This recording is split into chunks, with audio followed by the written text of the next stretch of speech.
searching of the scriptures. So they are led to a diligent searching of the scriptures. If the closing scenes of this earth's history, those to whom testing truths are proclaimed, would follow the example of the Bereans, searching the scriptures daily and comparing with God's word the messages brought them. Sometimes we just because I know him, I think he will not lie. So you just take it for granted. No, I think this is truth. How do you know that he's telling you the truth? You need to go home and also search for yourselves. Just like, we're not cooking for Sabbath. We cannot do things, we cannot buy things on Sabbath. And some people say, no, I don't think so. I don't think so. So they continue their own thing. And they're not able to see it. Why? Because they're not reading it. Why don't you read it for yourself so that you will see the light of how you can prepare the Sabbath? So they're closing the door.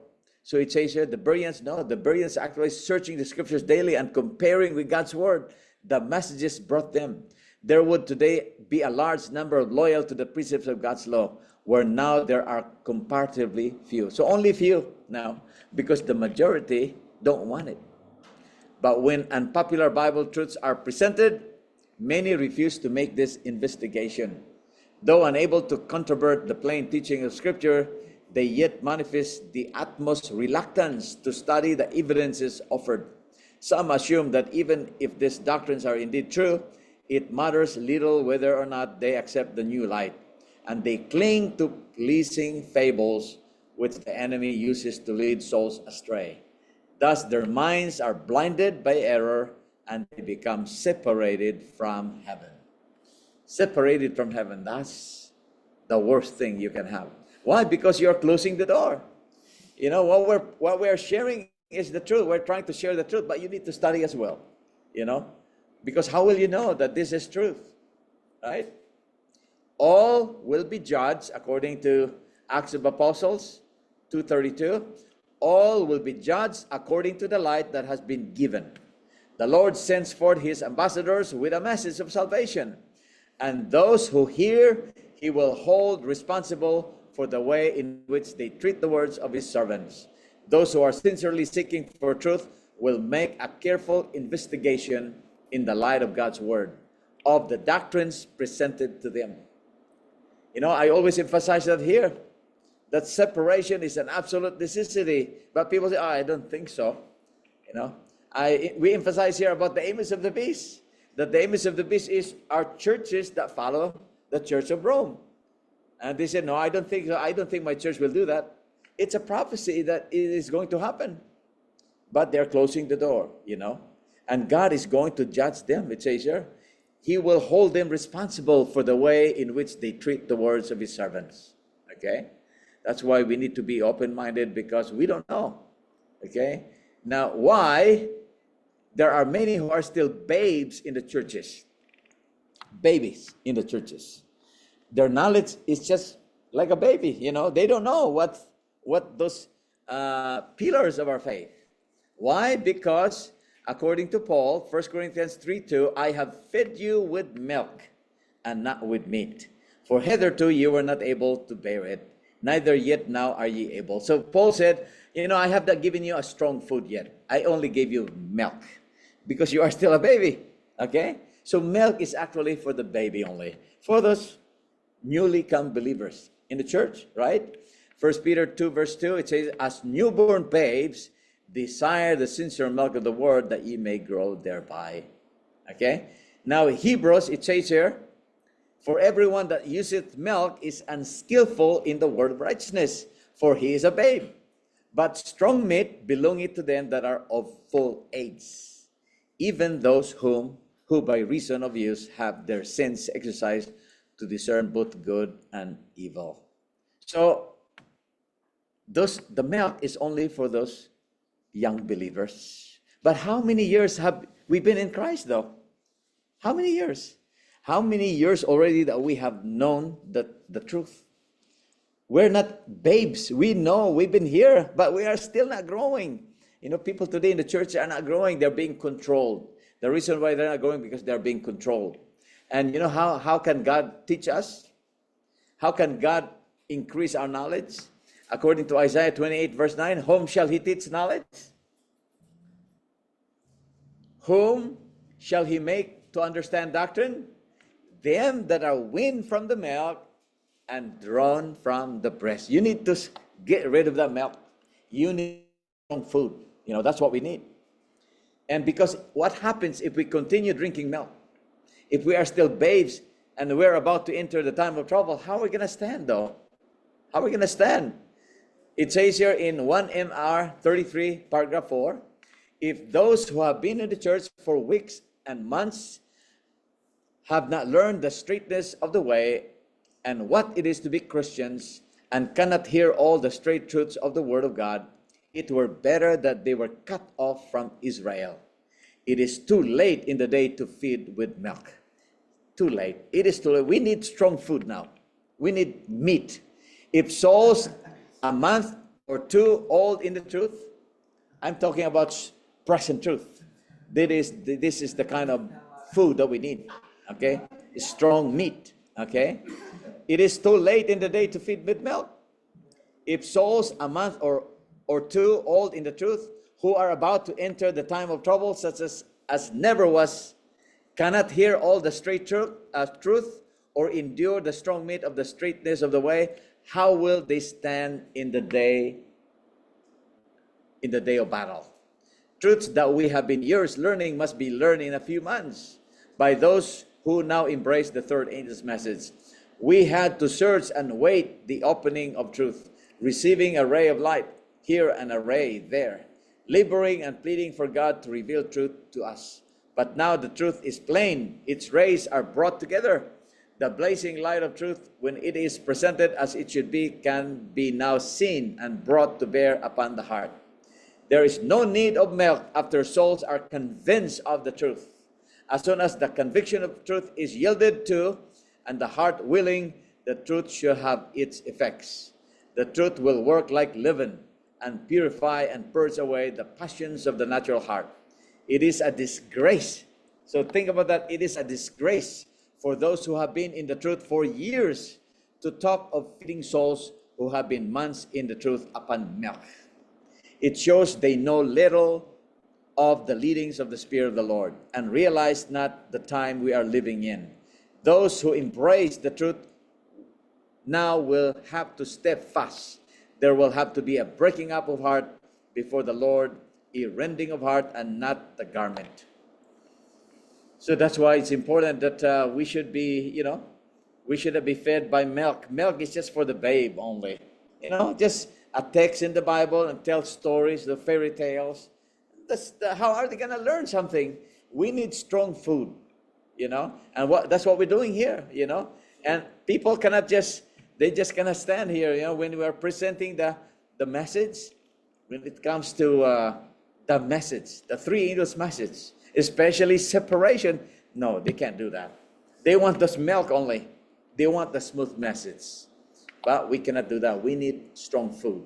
It says here, okay, we should avoid debate and arguing in our study, right? We cannot actually argue. We cannot argue. And if somebody presents something, we just have to leave him present something. We don't have to argue with a person who's giving maybe some study. If you disagree with a person, then why don't you study for yourself? And maybe you approach him, by personal, and tell him something. Maybe you can discuss, but you don't have to debate and argue in front of people, because who's gonna win though? Is there a winner when you argue with somebody? No, nobody is winning. That's why Paul said in Titus 3, 9-10, avoid foolish questions and genealogies and contentions and striving about the law, for they are unprofitable and vain. You're not gonna profit if you argue with someone. A man that is a heretic after the first and second admonition, it says here, reject. Okay, that's what Paul said. And here, when the people of God are brought into straight places, when apparently there is no escape for them, the Lord alone must be their dependence. That's right. Nothing should lead you into debate. People likes debate. They want people to debate. I mean, oh, that guy's really good. He's always winning. He knows. No, but we are not forcing people. When we are going to heaven, people who are going to make it to heaven, they're not being there by force. They are there to heaven because what? It is a voluntary, actually. It is because of love, right? Because of love. Okay? It says here, nothing should lead you into debate with men who have no honor for God or for man. Always refuse to enter into such contests. If the honor of God demands that the truth be vindicated in a discussion, put self out of sight and let Christ alone appear. Nothing can then befall you as a representative of Christ, but that will redound to his name's glory. Open the heart in contrition to God. Do not follow your opponent, but cast the seeds of truth, leaving a present Christ to take care of the question. In Romans 16:17-18, Paul said, now I beseech you, brethren, mark them which cause division and offenses, contrary to the doctrine which you have learned, and avoid them. That's it. You just have to avoid. You cannot just continue. When you're talking to a person who likes to debate, if you keep going there, then you will always be having debate. You just stay away, That way, he doesn't have nothing to debate. For they that are sought serve not our Lord Jesus Christ, but their own belly, and by good words and fair speeches deceive the hearts of the simple. Isaiah 1:18, you know what Isaiah said? Come now and let us reason together. Reason together means studying together, not argue. Study together, trying to study is not argue. Said the Lord, though your sins be as scarlet, they shall be as white as snow. Though they be red like crimson, they shall be as wool. Now here, this is the last that I would like to be reading. We should stay away from fanaticism and non-essentials. This is important because people today, they like to bring those minor points into the major points, Things that are minor, we can set those aside. Like somebody would like, no, 2 meals, people say, no, Ellen G. White said 2 meals a day is better than 3. Oh, no, I eat 4 times. People say, 4 times, you must be eating between meals. No, people, if they eat 4 times, why not let them eat 4 times? Those are minor things that you don't have to make it you don't debate. Maybe his metabolism is so fast, then let him eat 4 times. Nothing wrong with that, But 2, for me, is okay. It says here in 3MR, this is what Ellen G. White suggestion. Brethren should not feel that it is a virtue to stand apart because they do not see all minor points in exactly the same light.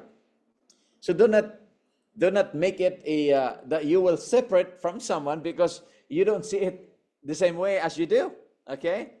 If they agree on the fundamental truths, they should not differ and dispute about matters of little real importance. As long as we agree on those fundamental truths, those pillars of our faith, then those minor things.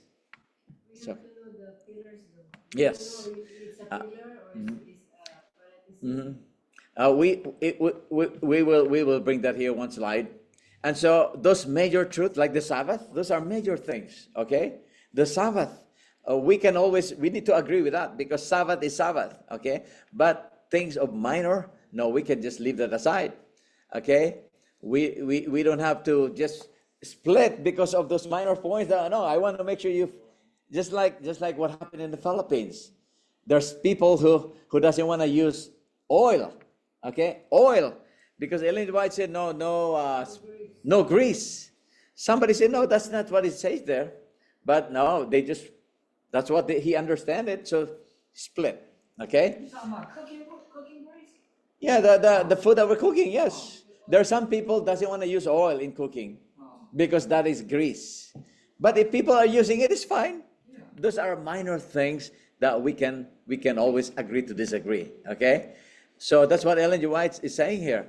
It says here, we are to pray for the divine enlightenment, and at the same time, we should be careful about receiving everything termed new light.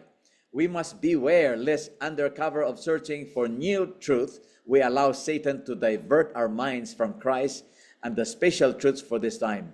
I have been shown that it is the device of the enemy to divert men's mind to some obscure or unimportant point.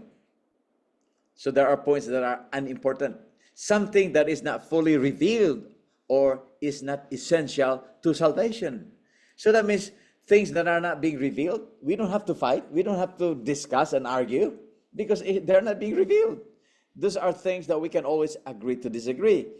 This is made the absorbing theme, the present truth, when all the investigations and suppositions only serve to make matters more obscure and to confuse the minds of some who ought to be seeking for oneness through sanctification of the truth. So it says here, that is actually ego. You know, if somebody wants to show, to be, no, you really have to follow what I, because that's it. That is what it says. That's how he understands. No, because that is what we call egotism. Your ego. It says here, our ministers must cease to dwell upon their peculiar ideas with the feeling, you must see the point as I do, or you cannot be saved. Away with this egotism. That is egotism, actually. Satan is working in many ways that the very man who ought to preach the message may be occupied with fine-drawn theories. So fine-drawn theories, which he will cause to appear of such magnitude and importance as to fill the whole mind. And while they think they are making wonderful strides in experience, they are idolizing a few ideas.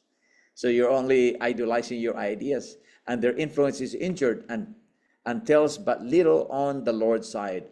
Let every minister make earnest efforts to ascertain what is the mind of Christ. There are those who pick out from the Word of God and also from the testimonies detached paragraphs or sentences that may be interpreted to suit their own ideas. So there's people like that as well. They take out some so that it will suit their own ideas, and they dwell upon this and build themselves up in their own positions when God is not leading them. Now all this pleases the enemy. Who is being pleased here is the enemy.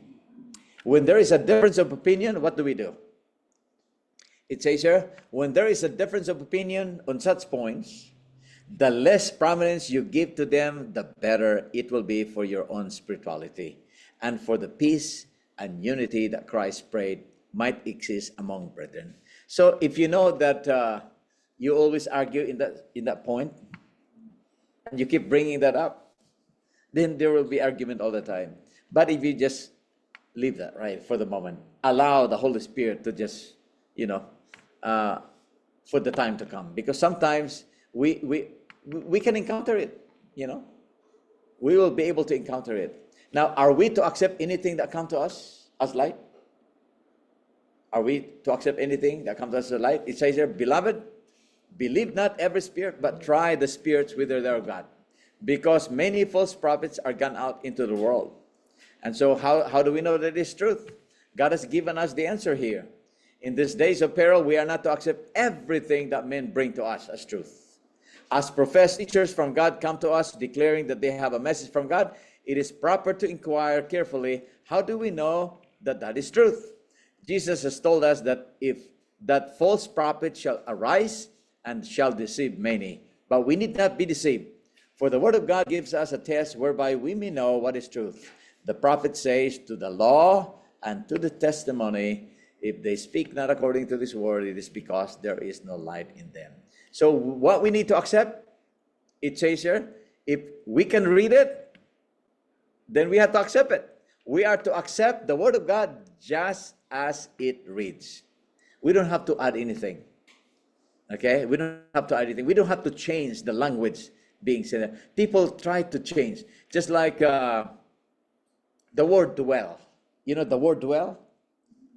It says there that our body is the temple of God, and He dwells in us. We don't have to change that.